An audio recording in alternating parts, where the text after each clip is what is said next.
Welcome to Navkar fashion. આજે તમારી અંદર પટોળાની અંદર લગ્ન પ્રસંગમાં પહેરે એવું જોરદાર કોન્સેપ્ટ લાવ્યા છે.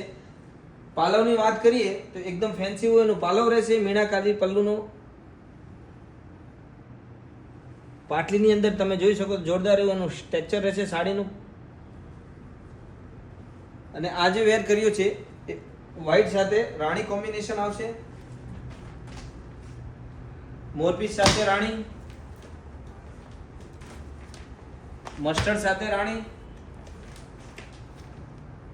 રાણી સાથે ફિરોજી અને બહુ સરસ કલર છે મહેંદી સાથે રાણી. તો પટોળાના શોખીન વાળા કસ્ટમર હોય તો જોરદાર એવું આ મેરેજ વેરનું કલેક્શન છે. જેને પણ ગમતું હોય કેપ્શનમાં આપેલા નંબર ઉપર તમે સ્ક્રીનશોટ લઈને ઓનલાઈન ઓર્ડર કરી શકો છો, અથવા E20 ઓલ્ડ બોમ્બે માર્કેટ અમારી શોપ ઉપર વિઝિટ કરી અને નવી નવી વસ્તુઓ તમને જોવા મળશે. અમારા આ વિડીયોને તમે શેર કરવાનું અને ફોલો કરવાનું ભૂલતા નહીં. Thank you.